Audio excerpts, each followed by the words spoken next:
Hello titans, welcome back to Adda 24/7 banking Titans. आज के video में हम लोग 50 ऐसे क्वेश्चंस करेंगे जिनसे वो रूल्स मैं आपको कराऊंगा जो कल और परसों होने वाले पीओ प्रीलिम्स एग्जाम में आने वाले हैं। तो fasten your seat belts, let's go. पहला क्वेश्चन हमारे सामने है ये, the central bank's decision to maintain status quo on policy repo rates along with several targeted liquidity injection measures have failed to arrest the precipitous depreciation of the domestic currency against the surging US dollar। इसमें आपको ध्यान देना है, अगर आप चाहें तो pause ले सकते हैं, अगर आपने पॉज लेके कर लिया चलो इसको फिक्स करते हैं। along with से हमारे दो सब्जेक्ट जब भी ज्वाइन होते हैं तो हमें हमेशा वर्ब पहले सब्जेक्ट के हिसाब से लगाना होता है। सिंपल सी बात है, इधर ये काफी सिंपल है एक्चुअली। देखो बैंकिंग में ना टफ वर्ड्स को ठूस के और सेंटेंस को अननेसेसरली लंबा करके आपको कंफ्यूज करने की कोशिश की जाती है, ठीक है। उस चक्कर में आपको नहीं पढ़ना है। यहां दिख रहा है साफ साफ कि दो सब्जेक्ट्स हैं, कौन कौन? सेंट्रल बैंक का decision to maintain status quo on policy repo rates. अब देखो प्रेपोजिशन से जुड़ा हुआ है तो आपको पता होगा ना, सीरीज ऑफ नाउन्स या pronouns connected with preposition. Pronoun तो हटा दो, खैर वो बकवास बात है। Nouns, the water in these bottles, वहां वाटर होता है मेन सब्जेक्ट। तो decision to maintain status quo on policy repo rates, इसमें डिसीजन होगा मेन सब्जेक्ट आपका, ठीक है। ये है अलॉन्ग विद से कनेक्टेड किस से? Several targeted liquidity injection measures से, यानी कि दो सब्जेक्ट्स हैं हमारा, सब्जेक्ट 1 सब्जेक्ट 2।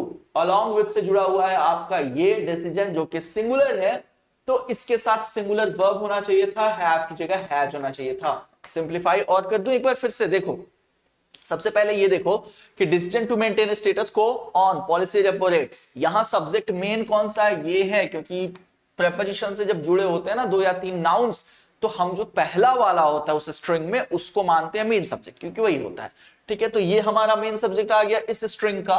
अब अलॉन्ग विद से एक ये है जुड़ा हुआ सब्जेक्ट 1 हमारा, और दूसरा सब्जेक्ट है ये टारगेटेड लिक्विडिटी इंजेक्शन मेजर्स, ये पूरा नाउन फ्रेज है, ठीक है। तो ये दो हमारे सब्जेक्ट्स हैं, सब्जेक्ट 1 और सब्जेक्ट 2, ये जुड़े हुए हैं अलॉन्ग विद से, ठीक है। अलॉन्ग विद से अगर दोनों दो सब्जेक्ट्स जुड़े हुए हो तो जो पहला हमारे पास होता है सब्जेक्ट, उसके हिसाब से हम वर्ब को चलाते हैं, और पहला हमारा सिंगुलर है। तो 10 हमारा ये प्लूरल है, ये गलत है, हमारा ये हैज होना चाहिए था, सिंगुलर। सिंपल सी बात है, ठीक है। चलो आगे बढ़ जाते हैं। Not only did the statutory committee impose a severe financial penalty on the non-compliant conglomerate, but it also demanded that every transaction executed during the disputed fiscal tenure be subjected to independent forensic audit। अब बहुत simple है, बहुत simple. देखो independent forensic audit एक noun phrase है, तो basically एक noun की तरह काम कर रहा है, और ये एक सिंगुलर नाउन की तरह काम कर रहा है, सिंगुलर काउंटेबल नाउन। याद आपने ये रखना है कि कभी भी कोई सिंगुलर काउंटेबल नाउन बिना किसी डिटर्मिनर के नहीं आ सकता। मैं ये नहीं कह सकता मार्कर, आई हैव मार्कर, मुझे कहना होगा I have a marker, I have the marker, I have this marker, ठीक है। तो इंडिपेंडेंट फॉरेंसिक ऑडिट के पहले कोई ना कोई चीज होनी चाहिए थी, कोई डिटर्मिनर होना चाहिए था। तो एन या दी यहां पे जाता डिपेंडिंग ऑन द कॉन्टेक्स्ट। फिर से एक बार पढ़ोगे तो कॉन्टेक्स्ट क्लियर हो जाएगा, तो समझ में आ जाएगा कि एन लेगा कि दी लेगा। बट मुझे नहीं पढ़ना इसको, मुझे पता चल गया कि यहाँ एन या दी में से कुछ होना चाहिए था, मेरा काम निकल गया। यहाँ एरर है पार्ट डी में, सिंपल। मैं चला आगे बढ़ने, ठीक है। बैंक की एग्जाम में यही करना है, जब तुमको टाइम भी तो देखना है यार, टाइम इज ऑफ एसेंस। जब तुम्हें पता लग जाए कि यहाँ एरर है तो तब पढ़ना उसको, जब वेरीफाई करना हो कि हाँ मुझे सिलेक्शन थोड़ी करना है कि एन और दी में से क्या लगेगा, तो मैं उस पर क्यों टाइम वेस्ट करूं। मुझे पता चल गया कि हाँ एक ये नाउन फ्रेज है, सिंगुलर काउंटेबल नाउन की तरह काम कर रहा है, और सिंगुलर काउंटेबल नाउन बिना किसी डिटर्मिनर के आ नहीं सकता, यानी उसके पहले कोई डिटर्मिनर होगा। एन और दी तो चलो मुझे ग्रामर आती थी तो मुझे उतना पता था, एन और दी, दिस दैट कुछ तो लगता है यहाँ पे, और वो नहीं है, उसके पहले टू है प्रपोजिशन, तो यानी कि ये बेचारा अकेला है, ये गलत है, ठीक है। बस सिंगुलर काउंटेबल नाउन कभी गलत मतलब अकेला नहीं छूटना चाहिए, ठीक है। उसके पहले कोई ना कोई डिटर्मिनर आना ही चाहिए, ठीक है। Scarcely had the cross-border merger agreement been approved by the Competition Regulatory Authority, then several minority institutional investors raised serious objections regarding the revised share swap ratio। नहीं एरर तो मुझे मिल गया था, बट मैंने फिर भी पूरा पढ़ लिया एक बार, ठीक है। समझना जरा ध्यान से, स्कार्सली और देन इन दोनों का 36 का आंकड़ा है, ये दोनों साथ नहीं आते हैं। स्कार्सली के साथ कौन आता है? व्हेन। बच्चों को याद नहीं रहता है, याद रखने की टेक्निक 2 मिनट में बता देता हूं। स्कार्सली के लास्ट में क्या है? एल वाई है, और कौन कौन है जिनके लास्ट में आता है एल वाई? हार्डली, ठीक है। बेयरली, बार बार समझाता हूं, ये बरेली नहीं है, बेयरली है। स्कार्सली, ठीक है। रेयरली के भी लास्ट में एलवाई आता है, ठीक है, बट वो इनके साथ अभी फिट नहीं होगा। तो हार्डली, बेयरली, स्कार्सली, इन सब के लास्ट में एलवाई आता है, तो इन सब का एक ग्रुप बना लो, ठीक है। और हार्डली में आता है एच, व्हेन का प्रोनाउंसिएशन भी शुरू होता है एच से, यानी हार्डली के साथ व्हेन लगेगा, हार्डली ह से, व्हेन ह से, तो ये दोनों एक साथ लगते हैं, क्योंकि हार्डली के लास्ट में एलवाई, बेयरली के लास्ट में एलवाई, स्कार्सली के भी लास्ट में एलवाई, तो जितने एलवाई वाले हैं सब दोस्त हैं, ठीक है, सब मान लो ये फ्रेंड्स हैं। और friend of your friend is my friend वाला हाल है, तो हार्डली का फ्रेंड है व्हेन, और हार्डली के ये भी फ्रेंड है, तो इनका भी फ्रेंड हो गया व्हेन, यानी ये तीनों जब भी रहेंगे तो इनके साथ व्हेन लगेगा। नो सूनर बच जाता है बेचारा हमारा, तो उसके साथ देन लगेगा। वैसे एक और बात याद रखना, बट उससे आगे मैंने क्वेश्चन दिया है तो वो मैं आगे बताऊंगा। चलो, The internal ombudsman insisted that each of the regional branch heads submits a comprehensive compliance। ये तो सिंपल सा है, सब्जंक्टिव मूड का क्वेश्चन है, तुम लोगों ने अगर नहीं पढ़ा है तो पढ़ लो, आजकल खूब क्वेश्चंस आ रहे हैं सब्जंक्टिव मूड से, किसमें, ग्रामर में, ठीक है, मतलब किसमें, बैंकिंग एग्जाम्स में। सब्जंक्टिव मूड हमारा कहता है कि कई ऐसे फ्रेजेस हैं, इंसिस्टेड दैट, रिक्वेस्टेड दैट, इन सब के साथ एडवाइज दैट, हमारा सब्जंक्टिव मूड चलता है। और सब्जंक्टिव मूड बोले तो जो वर्ब है आगे, फॉलोइंग वर्ब, उसको हमेशा प्लूरल होना चाहिए था, ठीक है, या बी लगा के पैसिव में हम लोग जाते हैं, बी सबमिटेड। तो the internal ombudsman insisted that each of the regional branch heads submit, ठीक है, बस छोड़ टेक्निकलिटी, बस इतना याद रखो कि insisted that, requested that, suggested that, advise that वगैरह वगैरह के साथ या तो हम बी प्लस वर्ब की थर्ड फॉर्म पैसिव कंस्ट्रक्शन पे चलेंगे, या फिर अगर एक्टिव कंस्ट्रक्शन में जाना है तो वर्ब हमेशा प्लूरल होगा, सिंपल, बस इतना याद रखो, ठीक है। तो सबमिट्स की जगह सबमिट होगा, ठीक है, चाहे कुछ भी हो हमारा सब्जेक्ट। बच्चे कहते हैं कि सर इच ऑफ लगा हुआ है तो वर्ब तो सिंगुलर हो जाना चाहिए था, तो वो यहां पे रूल काम नहीं करता, वो सब्जेक्टिव मूड हो जाता है। सब्जेक्टिव मूड में वर्ब का फॉर्म देखो दो तरीके से काम करता है, एक्टिव वाला, पैसिव वाला, जो मैंने दोनों तुम लोगों को बता दिया, ठीक है। चलो, having spent nearly 3 decades in the corporate restructuring domain, the macroeconomic headwinds confronting emerging markets were analyzed with exceptional analytical rigor by the veteran financial consultant। बहुत easy peasy lemon squeezy है बैंकिंग वाले बच्चों के हिसाब से। मैंने already पढ़ाया हुआ है किसी क्लास में डैंगलिंग पार्टिसिपल्स के बारे में। डैंगलिंग पार्टिसिपल क्या कब बनता है हमारा? डैंगलिंग पार्टिसिपल तब बनता है जब कोई पार्टिसिपियल फ्रेज उस चीज को नहीं इंट्रोड्यूस करा जिसको इंट्रोड्यूस करना चाहिए। हैविंग स्पेंट नियरली 3 डेकेड्स, 3 दशक बिताए किसी ने, 30 साल बिताए, किसने बिताए होंगे? किसी फील्ड में इंसान ने बिताए होंगे ना। मैक्रो इकोनॉमिक हेडविंड्स ने थोड़े बिताए होंगे।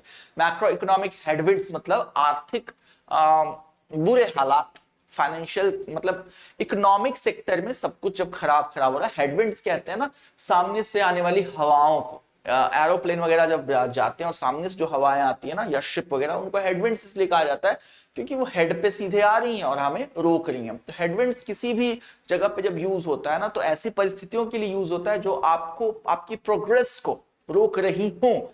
तो मैक्रो इकोनॉमिक हेडविंड्स यानी कि इकोनॉमिक्स में यानी कि पूरे फाइनेंशियल सेक्टर में समझ लो एक तरीके से आपको कोई चीजें हैं जो तंग कर रही।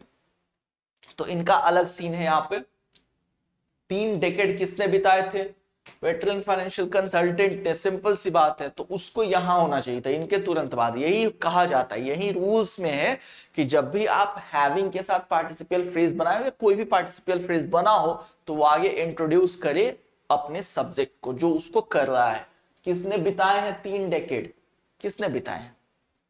परिस्थितियों ने थोड़ी बिताए हैं, इंसान ने बिताया ना, तो उसको यहां होना चाहिए था, बस सिंपल। तो यहां एरर किस में मार्क करके आएंगे आप? बी में ही मार्क करके आएंगे। और अगर ना समझ में आए आपको लगे कि ये तो पूरा ही बदल रहा है तो वैसे क्वेश्चंस को छोड़ के आएंगे, बट एक्चुअली ये सिंपल है, बी में इसका एरर, ठीक है। नाइदर द एस्केलेटिंग, ये तो बहुत सिंपल है, यहाँ तो बहुत कुछ पढ़ना भी नहीं है, पक्का नाइदर नॉर वाली गलती ही होगी, फिर भी देख लेते हैं। Neither the escalating geopolitical tensions in the subcontinent nor the sudden disruption in maritime trade corridors were considered severe. हाँ मैंने बोला था ना, पक्का उसमें ही कुछ गलती होगी लगता है, ठीक है। और क्वेश्चंस भी तो मैंने डाले हैं, ठीक है। तो नाइदर नॉर से दो सब्जेक्ट जुड़े हुए हैं। पहला सब्जेक्ट है the escalating geopolitical tensions, subject 1, ठीक है, प्लूरल में है, ठीक। और not the sudden disruption in maritime trade corridors. अब इन से जुड़ा हुआ है ये, तो सब्जेक्ट कौन सा होगा, सब्जेक्ट 2 ये होगा, डिसरप्शन जो कि सिंगुलर है, ठीक। तो नाइदर नॉर से जब दो सब्जेक्ट जुड़े हुए हो ना तो रूल ऑफ प्रॉक्सिमिटी काम करता है। और रूल ऑफ प्रॉक्सिमिटी क्या कहता है, रूल ऑफ प्रॉक्सिमिटी यही कहता है कि वर्ब अपने पास वाले सब्जेक्ट के हिसाब से चलेगा। और पास वाला सब्जेक्ट कौन सा है, वर्ब कहां है हमारा, ये है, वर्ब यहां है। और पास वाला सब्जेक्ट डिसरप्शन है जो कि सिंगुलर है, ठीक है, ये है प्लूरल। ये गलत हो जाएगा, इसको वॉज होना चाहिए था। Simple simple, easy peasy lemon squeezy. आगे बढ़ो, चलो। The Parliamentary Standing Committee questioned the rationale behind allocating substantial capital subsidies to industrial sectors that have fewer capacity। ये तो बड़ा आसान है भाई, कैपेसिटी के पहले फीवर नहीं होता है। फीवर तो यूज होता है काउंट दिखाने के लिए ना, I have fever students than I used to have, ठीक है। तो यहाँ पे होना चाहिए था लेस, ठीक। तो ये सिंपल हो गया, काफी इजी है। अच्छा एक और चीज समझना, लेसर का यूज यहां मत करना, मुझे याद आ गया, उससे आगे मैंने क्वेश्चन दिया तो ये अभी नहीं बताऊंगा। The Chief Information Security Officer clearly instructed that no personnel should access the cloud data repositories unless they, समझना जरा यहां, ये भी थोड़ा इजी, मतलब मेरे हिसाब से इजी है। अनलेस के साथ ना हम लोग निगेटिव चीजों का यूज नहीं करते, क्योंकि अनलेस खुद ही निगेटिव है। कुछ केसेस बनते हैं ट्रिपल निगेटिव्स वाले, उन पे चर्चा नहीं करनी, वो फालतू की बातें, वो जबरदस्ती वाली बातें हैं। अनलेस का मतलब ही होता है इफ नॉट। तो unless they do not have multi-factor cryptographic authentication authorized by the network security protocol, बहुत ही अटपटा, बहुत ही गंदा है। तो unless they have होना चाहिए था, यानी कि एरर बी में है। तो सिंपल सी बात है, unless plus negatives, no no no no, ठीक है, कंप्लीट नो, ठीक, चलो टोटल नो, डिस्पाइट ऑफर, ये तो मिल गया, खोलते हैं, ये तो बहुत बच्चों वाली करते हैं।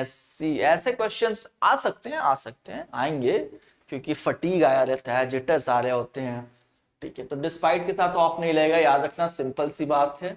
कुछ इजी क्वेश्चंस भी तो आते हैं ना, ताकि किसी बच्चे को ये ना रहे कि मैं बैंकिंग की प्रिपरेशन नहीं करता, तब तो वो घिसेगा 7-8 साल अपनी जवानी बर्बाद करेगा, ठीक है। तो डिस्पाइट ऑफ, डिस्पाइट के साथ ऑफ कभी नहीं लगता है, इन स्पाइट ऑफ लगता है, ठीक है। समझ में आ गई बात, इन स्पाइट अलग अलग होता है, उसके साथ ऑफ लगता है, डिस्पाइट अकेला रहता है, ठीक है, उसको किसी ऑफ की जरूरत नहीं। सेल्डम कमर्शियल बैंक्स, ये भी इजी है यार, कमर्शियल बैंक्स के साथ सेल्डम कैसे लगेगा। सेल्डम का मतलब होता है एक तरीके से एडवर्ब ऑफ ये टाइम, एडवर्ब ऑफ फ्रीक्वेंसी है। सेल्डम का क्या मतलब होता है, बचपन में तुमने सुना होगा ना, बार्किंग डॉग सेल्डम बाइट, भौंकने वाले कुत्ते शायद ही कभी काटते हैं। तो ये सेल्डम का मतलब होता है शायद ही कभी। हालांकि वो कहावत गलत है बेटा, अक्सर जो कुत्ते सबसे ज्यादा भौंकते हैं ना, जो उसे वही काटते हैं, पर्सनल एक्सपीरियंस, ठीक है। तो शायद ही कभी, तो ये एडवर्ब ऑफ टाइम का यूज नाउन के साथ, ऐसे नाउन के साथ थोड़ी होना चाहिए था जो टाइम नहीं दिखा रहा है। तो सेल्डम कमर्शियल बैंक्स की जगह फ्यू कमर्शियल बैंक्स हो सकता था, लेकिन seldom commercial banks have demonstrated such profound reluctance, ये एक्चुअली इन्वर्जन का केस है, इन्वर्जन वाला एरर है, समझ लो, आगे काम आएगा। सेल्डम हैव यहां पे होना ये चाहिए था कि सेल्डम हैव मतलब seldom plus verb plus subject, ये कंस्ट्रक्शन होना चाहिए था। तो सेल्डम के बाद सेल्डम हैव कमर्शियल बैंक्स डेमोंस्ट्रेटेड होता तो सही होता, ठीक है। या सेल्डम की जगह पे कोई ऐसा नाउन होता, सॉरी कोई ऐसा मॉडिफायर होता जो इस नाउन को मॉडिफाई कर रहा होता, वो भी हो जाता, जैसे few commercial banks have demonstrated such profound reluctance बस, बट आगे कॉन्टेक्स्ट भी देखना होता है, मतलब जो भी है यहाँ पे एरर हो गया, मिल गया, हमें टाइम वेस्ट नहीं करना। One of the primary arguments advanced by the multilateral institution during the climate financing summit were that developing, ये बहुत इजी है, one of the में हमेशा याद रखना कि one सब्जेक्ट होता है, इसका वर्ब ढूंढने की कोशिश करना। तो इसका वर्ब कहाँ है, इसका वर्ब यहाँ है, जो कि प्लूरल हो गया है, बस गलत है, इसको वॉज होना चाहिए था। अब इससे एक कॉम्प्लिकेशन क्या आती है ना, कि जब जुड़ा होता है वन ऑफ ऐसे कंस्ट्रक्शन में, देखना ध्यान से, one one of my friends, ऐसा कंस्ट्रक्शन बच्चों को दिखता है, one of my friends who has been to New York is Raju. अब इसमें एरर कहां है, समझो एरर कहां है। देखो हु के पहले आने वाला नाउन या प्रोनाउन डिसाइड करता है कि इसके बाद आने वाला वर्ब क्या होगा। तो फ्रेंड्स के हिसाब से हैज को हैव में होना चाहिए था। अब यहाँ पे कोई एरर जल्दी बच्चे नहीं ढूंढ पाते हैं, अरे टीचर्स यहाँ पे गलतियां कर जाते हैं। क्यों? उनको लगता है ना कि वन का सब्जेक्ट, उन्होंने बस इतना ही पढ़ा, वन का वर्ब है ये, नहीं ये वन का वर्ब वो नहीं है, वन का वर्ब ये है, फ्रेंड्स का वर्ब हैव है। मेरे वो दोस्त जो न्यूयॉर्क गए हुए हैं दोस्त न्यूयॉर्क गए हुए हैं प्लूरल में, तो दोस्तों के लिए जाना वाला वर्ब प्लूरल में होगा, ठीक है। उनमें से एक है राजू, तो एक का जो वर्ब है वो है यानी कि is.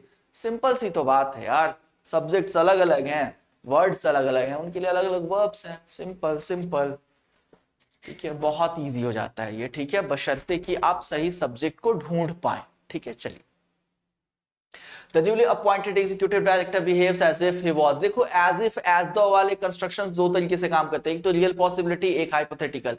as if he looks as if he is tired, he looks as if he is tired। तो भाई वो दिख रहा है, दिखने से लग रहा है कि कहीं वो थका हुआ हो सकता है। तो यहां पे हम प्रेजेंट में गए, बिल्कुल सही, क्योंकि ये रियल पॉसिबिलिटी है, ये रियल है, वो दिख रहा है, लग रहा है कि वो थका हुआ है। लेकिन यहां कह रहा है कि वो ऐसे व्यवहार करते हैं जैसे वही सोल प्रोपराइटर हो इस पूरे एंटरप्राइज के, और पूरे एंटरप्राइज का सोल प्रोपराइटर वो नहीं हो सकता है। तो यहां पे अनरियल बात है। तो अनरियल केसेस में, ठीक है, समझ में आ भी जाता है बिहेव्स वगैरह के साथ। तो वहां पे यहां पे ही वॉज की जगह ही वर होना चाहिए था। याद रखना, समझ लो, और सिंप्लीफाई कर देता हूं, भूल जाता हूं कि तुम लोग बैंकर्स हो। चलो मान लो तुम लोग 6th क्लास के बच्चे हो, तो समझना, एज इफ एज दो, एक नई स्लाइड बना देता हूं, एज इफ एज दो, ऐसा लगता है कि, ठीक है, ऐसा लग रहा है जैसे प्यार हुआ है, तो रियल पॉसिबिलिटी है उस गाने में, तो वहां पे हम प्रेजेंट टेंस का यूज कर सकते हैं, ठीक है। ठीक उसके हिसाब से वर्ब लेके जाएंगे, बट जब अनरियल हो, एज इफ, जैसे ऐसा लग रहा है, ठीक है, तो रियल पॉसिबिलिटी, प्रेजेंट टेंस, ये रेड हो गया। रियल मान लो, मेरी गंदी हैंडराइटिंग तुम समझ लो, रियल है तो प्रेजेंट टेंस, और अनरियल है, हाइपोथेटिकल है, तो वर के साथ जाएंगे, वर, ठीक है, सिंपल।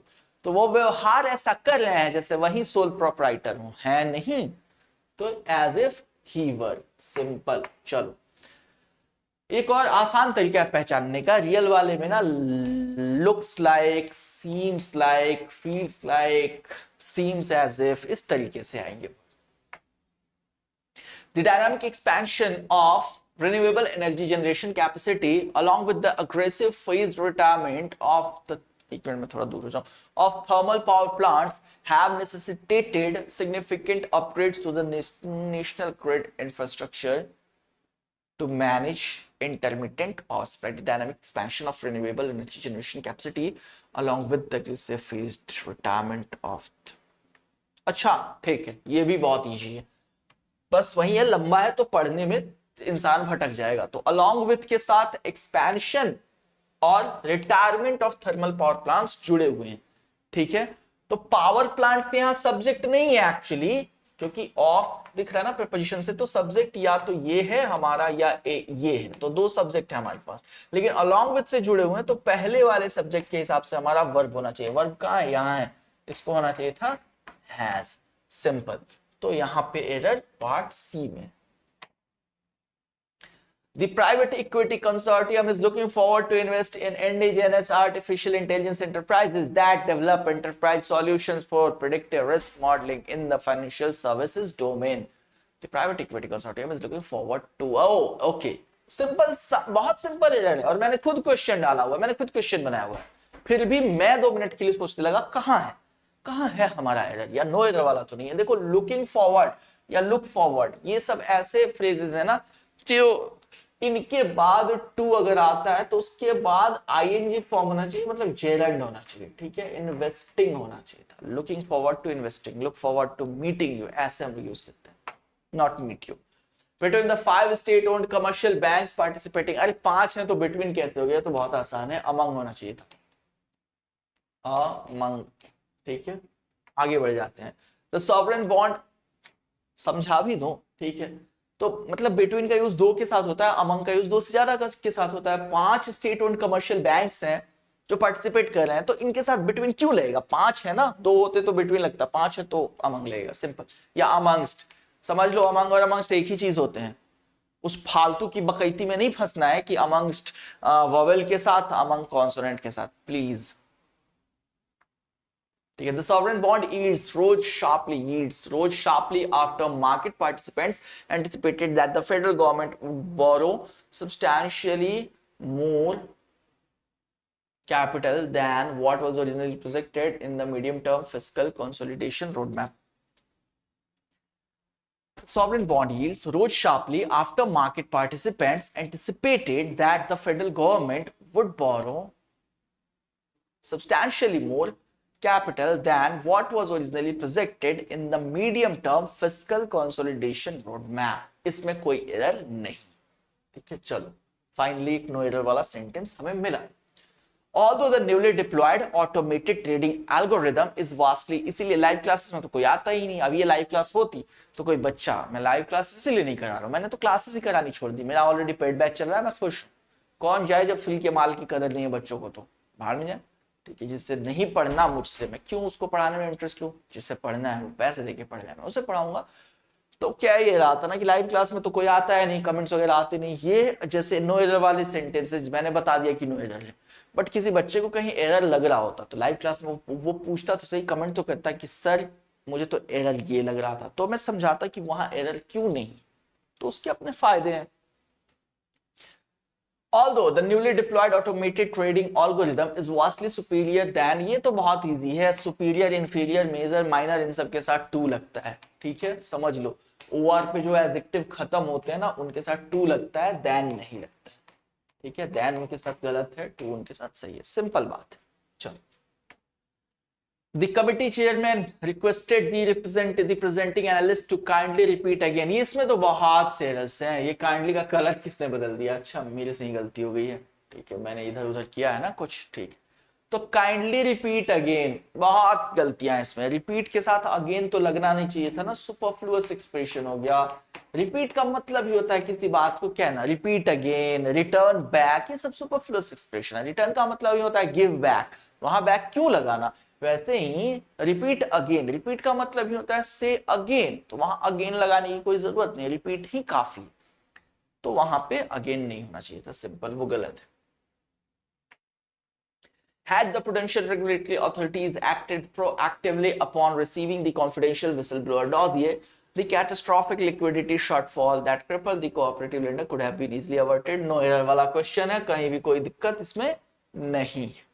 चलो, in order to optimize administrative efficiency, the governing council resolved to distribute the supervisory oversight duties among all the 4 new constituted executive subcommittees with immediate effect. In order to optimize administrative efficiency, the governing council resolved to distribute this.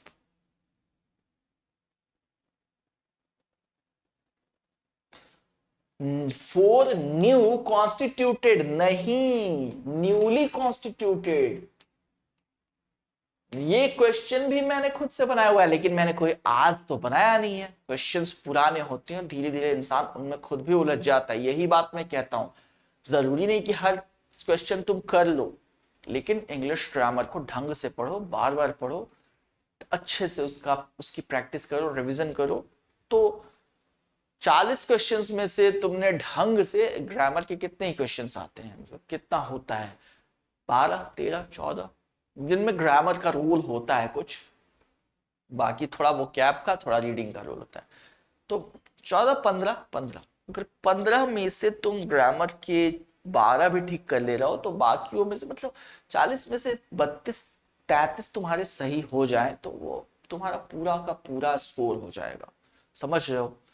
Negative marking नहीं होगी। तो थोड़ा focus करो grammar पे, वो क्या वगैरह पे भी, बट ग्रामर पे ज्यादा। ठीक। न्यूली कॉन्स्टिट्यूटेड होगा ना, क्योंकि कॉन्स्टिट्यूटेड एक वर्ब है हमारा, एडजेक्टिव भी है। ठीक है, पार्टिसिपल हो गया ना, तो पार्टिसिपल एडजेक्टिव हो गया ये। ठीक। और न्यूली क्या होगा? एडवर्ब होगा ना, एडवर्ब बताता है वर्ब या एडजेक्टिव की खासियत। तो न्यू तो होगा नहीं, न्यू अपने आप में एडजेक्टिव होता है, इसके बाद कोई नाउन होना चाहिए था। ठीक है, तो न्यू अगर कॉन्स्टिट्यूटेड नहीं होता तो न्यू एग्जीक्यूटिव सब कमिटीज हो जाता। ठीक। No sooner had the monetary policy committee announced the unexpected reduction in cash reserve ratio requirements when no sooner है ना, तो no sooner के साथ when नहीं लगता है, मैंने बताया था अभी सबको। when लगता है hardly, barely, scarcely के साथ, no sooner के साथ लगता है than। इस बात को याद रखना। इनसे क्वेश्चंस पिछले कुछ वक्त में ना बहुत भर भर के आ रहे हैं बैंकिंग एग्जाम्स में। ठीक है, ध्यान देना है आपको। ठीक है, चलो। The International Credit Rating Agency downgraded the sovereign outlook, citing the widening fiscal deficit, rising public debt to GDP ratio। अच्छा, rising, हाँ rising ठीक है, यहाँ पे raising का कोई मतलब नहीं है। And deterioration external, हाँ यहाँ गलत है। deterioration noun है और external trade balances भी noun phrase है, मतलब दो noun एक साथ है, नहीं होना चाहिए था यहाँ पे, deteriorating होना चाहिए था। ठीक है, deteriorating, तो ये बन जाता हमारा एक तरीके से एडजेक्टिव। कैसी? एक्सटर्नल ट्रेड बैलेंसेस डिटेरियरेटिंग, यानी कि गिरती हुई, घटती हुई। ठीक है। The executive committee recommended that each member of the senior managerial staff, managerial में पता नहीं क्यों पढ़ता उसको, managerial staff ought to avail themselves of, ought to का यूज ही नहीं है ना, फिर से वही recommended that, यानी कि सब्जेक्टिव मूड, तो सिंपली ought to हटा के avail themselves of। ठीक है, ये अपने आप में सही होता है। ठीक, सब्जेक्टिव मूड मैंने ऑलरेडी पहले भी बता दिया, एक बार पढ़ लो। छोटे छोटे स्निपेट्स वीडियो सोच रहा हूं बनाने का, टाइम नहीं मिल पा रहा। चलो। The per capita municipal expenditure in tier 1 metropolitan areas is significantly higher than tier 2 industrial townships। देखो गलत कंपैरिजन है यहाँ पे, समझना ध्यान से, कुछ नया आया है, पहले अभी तक तो कुछ रिपीट ही हो रहा था। हम लोग अक्सर गलत चीजों की कंपैरिजन कर देते हैं और ध्यान भी नहीं रहता कि गलत चीजों की कंपैरिजन कर रहे हैं। जैसे your shirt is cleaner than me, गलत है ना? क्यों गलत है? सबसे पहले तो याद होगा मैंने बताया प्रोनाउन में कि देन है तो उसके बाद आई होना चाहिए था। ठीक है, तो आई एम, लेकिन वो तब भी गलत है। क्यों?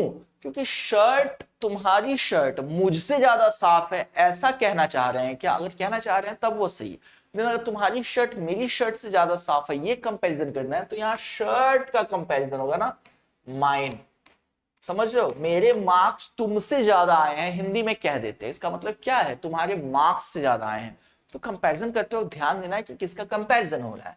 तो the per capita municipal expenditure in tier 1 metropolitan areas is significantly higher than that of, singular है ना, तो दैट ऑफ, या ज्यादा होता तो दोज ऑफ होता। ठीक, तो टाउनशिप्स से कंपैरिजन मेट्रोपॉलिटन एरियाज का नहीं हो रहा है, बल्कि टाउनशिप्स के म्युनिसिपल एक्सपेंडिचर का मेट्रोपॉलिटन एरिया जो है टियर 1, उनके एक्सपेंडिचर से हो रहा है। तो हायर देन दैट ऑफ। ठीक है, समझ में आया? बस चलो। None of the institutional asset management companies that participated in the pre-bid conference was willing to commit। ठीक है, none के साथ was लगा हुआ है। ठीक है, कंपनीज है वहां पार्टिसिपेटेड है, कोई दिक्कत नहीं है। Long term debt financing for the greenfield expressway project without sovereign revenue guarantees. देखो नन के साथ ना सिंगुलर प्लूरल दोनों ही वर्ब्स लगते हैं। ठीक है, तो यहां पे वॉज की जगह वर हो सकता था, वर की जगह वॉज हो सकता था, वहां पे कोई दिक्कत नहीं है। ठीक है, ये नो एरर वाला क्वेश्चन। आगे बढ़े, चलो अब आते हैं क्वेश्चन नंबर 26 पे। काफी इजी है ये, पहले पार्ट में ही एरर था और देखते ही सबको पता चल गया होगा। सिंपल सा रूल है, कई बार मैंने बताया है कि इट के साथ जब टू बी का फॉर्म हो, यानी कि इज और वॉज, ठीक है, वैसे तो एम और आर भी होते हैं, पर यहां इट के साथ दोनों ही नहीं लगते हैं। एम और आर दोनों ही इट के साथ नहीं लगते, एम सिर्फ आई के साथ, आर प्लूरल के साथ, इट है सिंगुलर।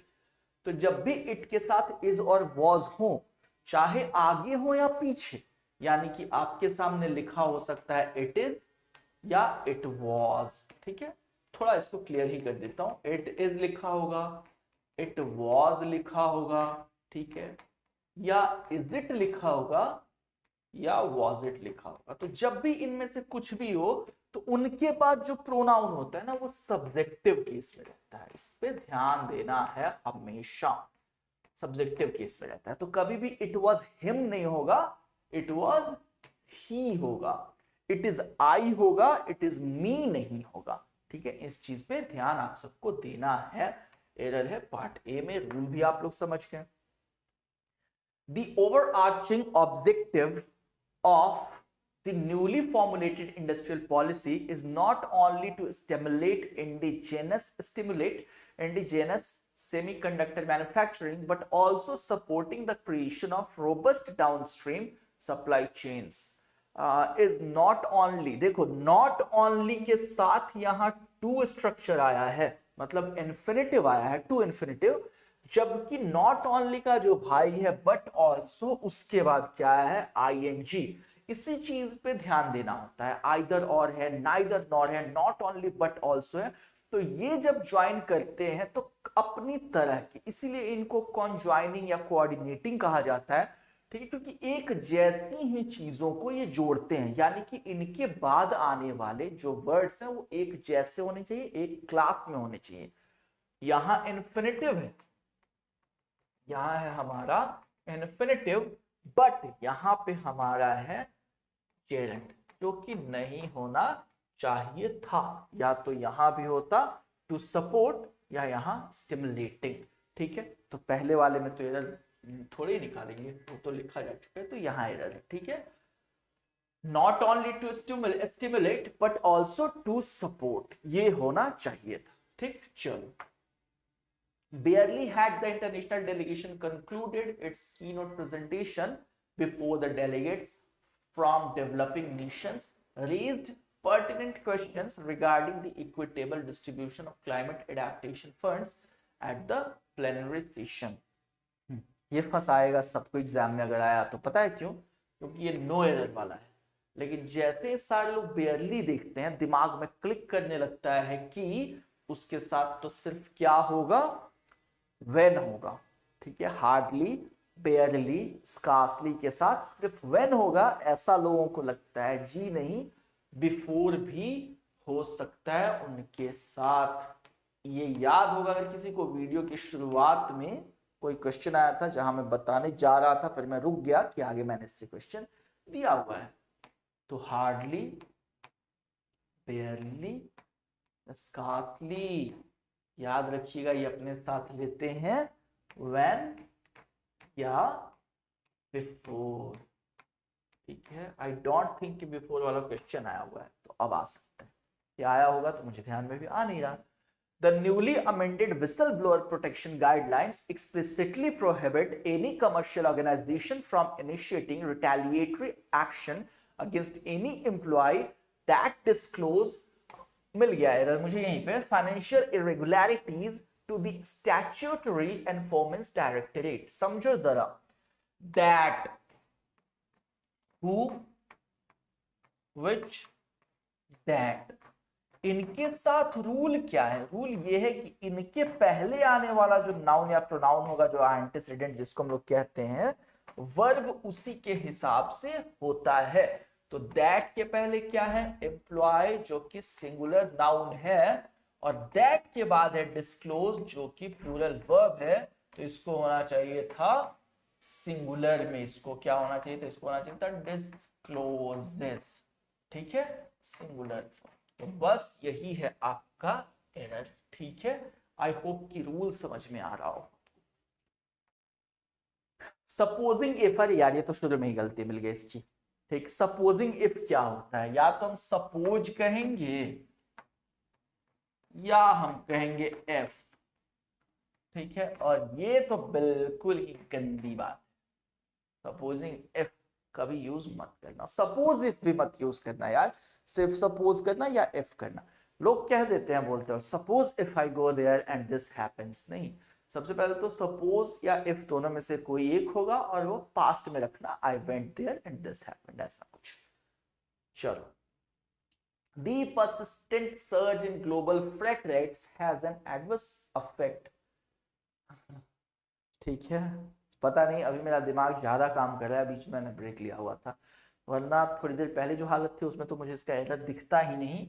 और यही हो जाता है आप लोगों के साथ एग्जाम में, आप लोग थक गए होते हैं इतना कि आपको एरर्स दिखते नहीं है, फिर बाद में आप लोग सारा ब्लेम खुद पे डाल लेते हैं कि अरे मैं बेवकूफ हूँ, मैं निकम्मा हूँ, मैंने ढंग से पढ़ाई नहीं की। नहीं भाई, वो हालात भी ऐसे बनाए गए होते हैं जिनमें अच्छे अच्छे लोग गलतियां कर बैठते हैं। तो थोड़ा खुद के साथ नरमी बरतो, मेहनत अच्छी करो बस।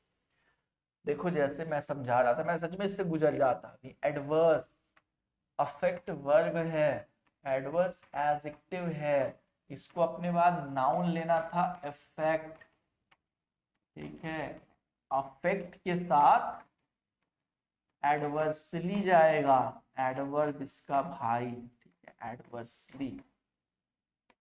ठीक है, और अगर नाउन है वो रहेगा एडवर्स इफेक्ट। इस चीज पे ध्यान देना। टेलीग्राम चैनल है हमारा बैंकिंग टाइटंस, बिना स्पेस दिए बिना कुछ किए टेलीग्राम पे लिखना t.me/banking titans और तुम्हें हमारा मिल जाएगा टेलीग्राम। ठीक है, जहां ये लेक्चर नोट्स मिल जाएंगे।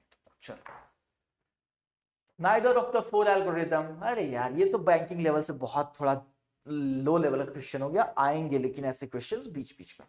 ठीक है, नाइदर का यूज दो के साथ सिंपल, वहां चार हैं।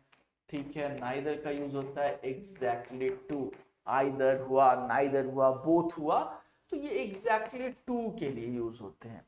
तो फोर एल्गोरिथमिक मॉडल्स गलत बात है, नहीं यूज करेंगे हम। तो बस नाइदर के साथ टू होना चाहिए, यहाँ नन होता तो सही हो जाता। नाइदर की जगह हम किसका यूज कर सकते थे, नन का। एक ऐसा क्वेश्चन आप में से जिन्होंने मेरे से एसएससी वाली पढ़ाई पढ़ी होगी, एसएससी वाली क्लास की होगी, उनको याद होगा प्रोफेसर साहब वाला क्वेश्चन था, none of his three sons has any merit. Neither दिया हुआ था वहां क्वेश्चन। चलो, the statutory remuneration committee recommended that the discretionary performance bonus be distributed equitably among all qualifying corporate associates based on their verified annual appraisal outcomes। भाई मुझे तो कोई error दिख नहीं रहा है इसमें, सब कुछ ठीक ही है। रिकमेंडेड दैट है तो बी डिस्ट्रीब्यूटेड पैसिव में बताया था मैंने अभी थोड़ी देर पहले, तो ठीक ही है, मतलब सही है। ठीक है, अगर कहीं एरर है तो मुझे दिखा नहीं, तुम लोग कमेंट में बताना कि सर आपने यहाँ गलती कर दी, क्योंकि मैं भी इंसान हूँ, गलती हो सकती है। ठीक है, आगे बढ़े। चलो, development economists are firmly of the opinion that 50,000 rupees are, अब ये तो गलती यहीं पे मिल गई। देखो इस चीज को ना एक एक यूनिट की तरह, एक सम की तरह रिप्रेजेंट किया गया है, तो हमेशा ऐसे लिखेंगे हम लोग, आर की जगह यहाँ क्या होगा, इज होगा। ये सिंगुलर यूनिट की तरह ट्रीट होता है। हम लोग कहेंगे 50,000 rupees is a large some, 50,000 rupees भले यहाँ एस दिख रहा है लेकिन इज रहेगा, ये एक यूनिट हो गया, is a large some. 20 miles is a long distance because 20 miles in मतलब on a whole is being treated as a sum, as a unit, simple। 20 miles is a long, क्या बच्चे पूछते हैं सर ये तो long distance और इलायची distance कौन सा है? क्या घटिया जोक था। ऐसे घटिया जोक के लिए बने रहिए मेरे साथ। खैर, the market surveillance authority prevented the high frequency trading firm to execute। अरे बेटा, प्रिवेंट फ्रॉम होता है ना, हम किसी को प्रिवेंट करते हैं तो I prevented him from hitting her. Prevented him के साथ टू थोड़ी लगता है, तो ये तो बड़ा सिंपल हो गया, टू की जगह फ्रॉम होना चाहिए। ये आसान, मतलब थोड़ा सा यहाँ आसान लग रहा है, जब हम लोग कंफर्ट जोन में बैठ के बना रहे हैं तो एग्जाम में यही आता है ना, दिखता नहीं है कई बार क्योंकि दिमाग पहले से थका होता है यार, इसीलिए बार बार हम लोग कहते हैं प्रैक्टिस करो प्रैक्टिस करो। बच्चे मॉक्स क्यों लगाते हैं इतना ज्यादा, इसी वजह से ना। लेकिन सिर्फ मॉक्स लगाने से भी कुछ नहीं होता, ये भी ध्यान देना, अच्छे मॉक्स लगाओ, अड्डा 24/7 के मॉक्स लगाओ जिनमें हम लोग एक्सप्लेनेशन अच्छा डालते हैं, ठीक है। और मैंने 4-5 मॉक्स तो बेच ही लिए होंगे इस सेशन में, नहीं पिछले सेशन में। खैर, she is undoubtedly one of the most competent financial analysts who has contributed. देखो ये रूल मैंने अभी बताया था, याद है, हु विच दैट वाला। हु के बाद एनालिस्ट है प्लूरल नाउन या प्लूरल सब्जेक्ट, और हैज है बेचारा हमारा सिंगुलर वर्ब, बस इसी वजह से ये हो जाता है गलत। यहाँ हैव होता प्लूरल वर्ब तो ये हो जाता सही, सिंपल, ठीक है। तो एरर यहां है, सिंपल सी बात है। Despite being warned repeatedly by the prudential regulator regarding stringent anti-money laundering non-compliance penalties, the non-banking financial corporation continued with their OPEC। अच्छा हाँ ठीक है, देयर का यूज यहाँ क्यों होगा, ये तो प्लूरल के साथ जाएगा या जेंडर न्यूट्रल सिंगुलर होता है, लेकिन यहाँ तो न्यूटर जेंडर का यूज किया गया है ना। किसके लिए यूज हुआ था ये, कॉर्पोरेशन के लिए। तो कंपनी वगैरह के लिए हम लोग इट्स का यूज करेंगे, सिंपल इट्स होना चाहिए था यहाँ पे, इट्स ओपेक, तो डी होगा इसमें। अगर कंपनी है तो उसके साथ न्यूटर जेंडर वाला पॉजिटिव एडजेक्टिव लगेगा जो कि इट्स है। देयर तो इंसानों के लिए लगाते हैं ना, अंडर नो, और प्लूरल के लिए इंसानों के लिए या प्लूरल के मतलब जेंडर न्यूट्रल इंसानों की बात करने के लिए under no circumstances the executive directors of the bank should approve uncollateralized credit lines to commercial entities without obtaining prior written concurrence from the risk assessment committee under no circumstances। oh भाई अभी मुझे इसमें error नहीं दिखा था, मैं इसको no error मानने वाला था, आगे बढ़ने वाला था। थैंक गॉड मैंने फिर से पढ़ लिया। इन्वर्जन होगा यहाँ पे, अंडर नो सर्कमस्टांसेस, ये सब फ्रेजेस ऐसे होते हैं, यहाँ इन्वर्जन होता है। शुड यहाँ होना चाहिए था, कहाँ होना चाहिए था, मतलब शुड को होना चाहिए था यहाँ। Under no circumstances should the executive directors of the bank approve, ये होना चाहिए था, तो यहां होना चाहिए था इन्वर्जन। ठीक है, बहुत क्वेश्चंस आ रहे हैं अब इन्वर्जन से, सब्जेक्टिव मूड से, कनेक्टर्स से, एलिप्सिस से आएंगे कुछ दिनों में, क्लेफ्ट सेंटेंसेस से आएंगे। इसीलिए मैं कहता हूँ ग्रामर को थॉरोली पढ़ लो यार एक बार, बहुत बहुत ज्यादा मेहनत का काम नहीं है। मतलब अगर तुम 90 डेज अपना दे देते हो ना इंग्लिश को मेरे तरीके से, तो तुम्हारे बाकी सेक्शंस में भी मार्क्स इंप्रूव हो जाएंगे। खैर, the latest national healthcare demographic survey indicates that the average life expectancy of individuals residing in rural belts is considerably lesser than, बस हो गया, हो गई गलती।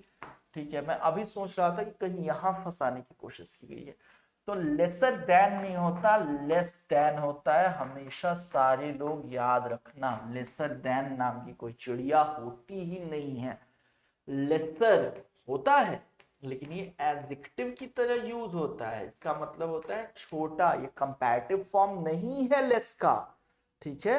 ये है, क्या हो जाता है, ये एडजेक्टिव हो जाता है। जैसे this is a lesser problem, तुमने मेरे मुंह से कई बार सुना होगा कि बहुत छोटी सी समस्या है, this is a lesser problem, he is don't be a lesser man. मैं अक्सर बच्चों को कहता हूँ जब कोई माफी नहीं, तो मैं कहता हूँ बी अ बेटर मैन, यार माफ करो उसको, आगे बढ़ो।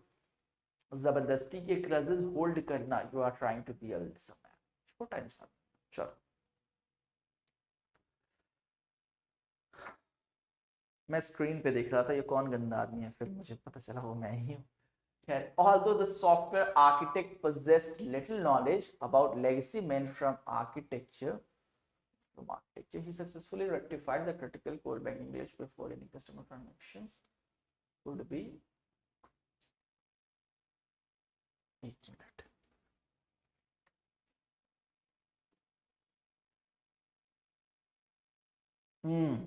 गुड, मतलब गुड एज इन की क्वेश्चन मैंने अच्छा बनाया मजाक मजाक में, ठीक है। वैसे इन क्वेश्चंस में मैंने काफी हेल्प ली है चैट जीपीटी का, चैट जेमिनी की, ठीक है। मैंने उसको कुछ अपना दिया था कि भाई इससे बनाना है, उसने बनाया है, फिर मैंने फिक्स किया है सबको बैठ के।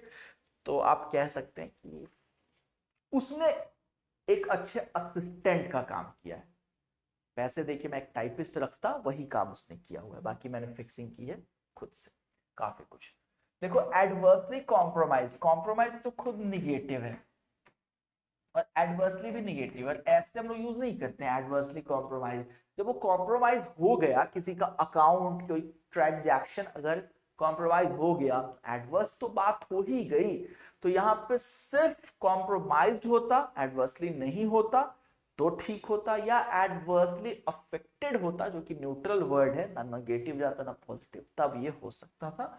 ऐसे क्वेश्चंस आएंगे एग्जाम में तो कई बार आपको पता ही नहीं चलेगा कि क्या गलत है, तो प्लीज प्लीज प्लीज उसको छोड़ देना, माथा फोड़ने की जरूरत नहीं, ठीक है। The expert panel comprising senior central bankers, macroeconomic researchers and legal luminaries have submitted, हाँ ये इजी है, ठीक है। इजी इसलिए है क्योंकि ये एक्चुअली एक्सपर्ट पैनल यहाँ पे सब्जेक्ट है, ठीक है। दो रूल्स समझ लेना, हालांकि शायद मैंने दूसरे रूल से क्वेश्चन आगे दिया हुआ है, बट फिर भी अभी समझा देता हूँ। एक तो क्वेश्चन मैं देता हूं अक्सर बच्चों को कॉम्प्राइज के साथ ऑफ लगा के, क्योंकि इनफॉर्मल इंग्लिश में लोग खूब यूज करते हैं, गलत है। कॉम्प्राइज जब हो गया तो ऑफ को वहां से डिलीट करो, डिलीट करो वहां से, ठीक है। एग्जाम्पल डिक्शनरी में जब तुम ढूंढोगे किसी कॉर्पस में तो तुमको कॉम्प्राइज ऑफ खूब दिखेगा, बट वो नॉन स्टैंडर्ड फॉर्म है, एकेडमिक इंग्लिश में बिल्कुल एक्सेप्ट नहीं कर सकते उसको। कंप्राइज के बाद ऑफ नहीं लगाना है, तो एक तो मैं वो देता हूं। दूसरी चीज की कंप्राइज जब आए ना तो इसके पहले जो लिखा हुआ है वही बेचारा नाउन जो होता है सब्जेक्ट हो जाता है। तो यहाँ पे एक्सपर्ट पैनल जो कि सिंगुलर है, ठीक है, उसके हिसाब से यहाँ वर्ब प्लूरल नहीं होना चाहिए था, वर्ब होना चाहिए था हैज, जो कि एक सिंगुलर वर्ब है, simple. No other commercial airline operating in the domestic sector is as aggressively expanding its regional route connectivity as this newly launched low-cost carrier, which commenced operations earlier this year. पढ़ लेता हूं भाई, अभी तो error दिखा नहीं उधर, error नहीं ही है इसमें, ठीक है। चलो ये नो एरर वाला सेंटेंस है।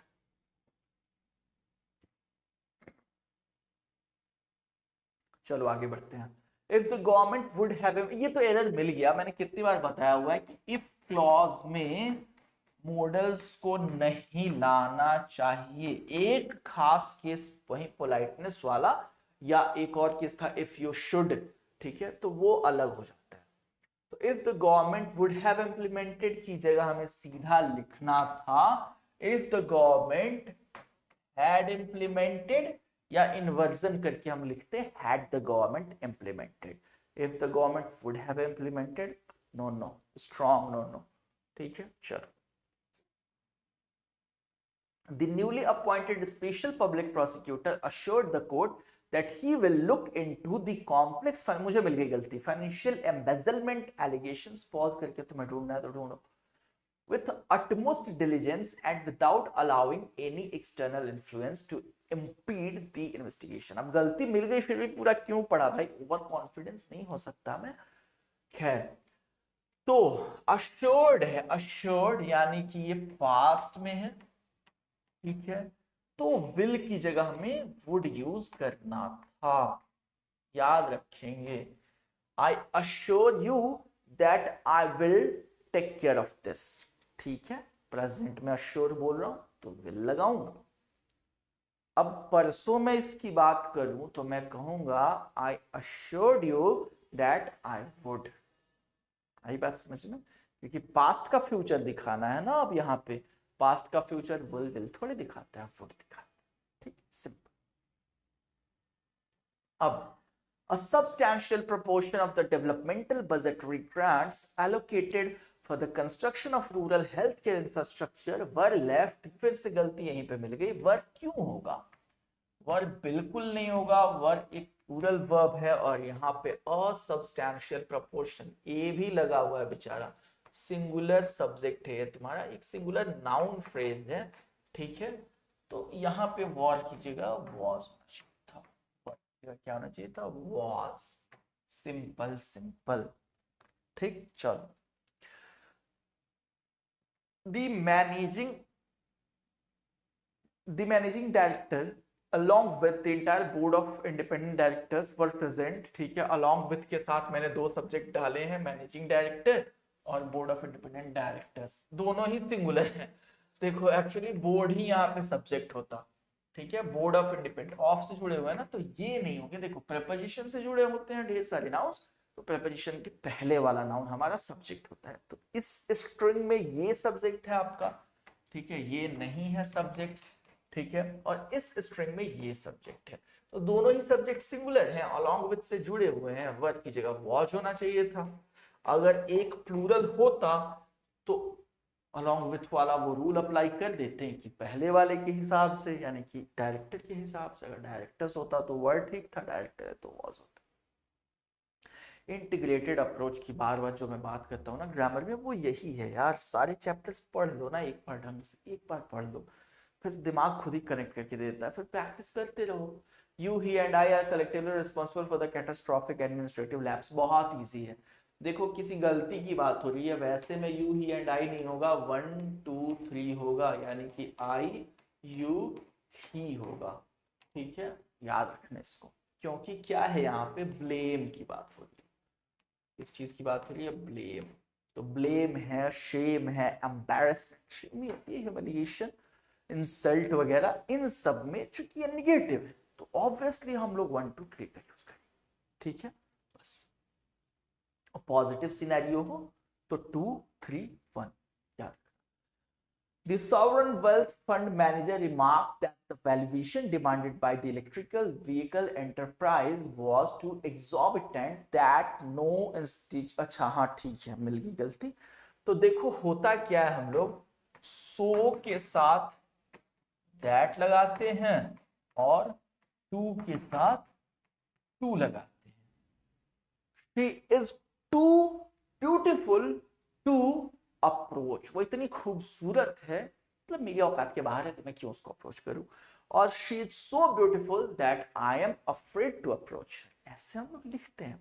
तो so के साथ that का कंस्ट्रक्शन, to के साथ to का construction, easy peasy lemon squeezy, cake walk. ठीक है, चलो। Not only the financial viability of the urban transport project was challenged by, but inversion वाला केस याद आ गया।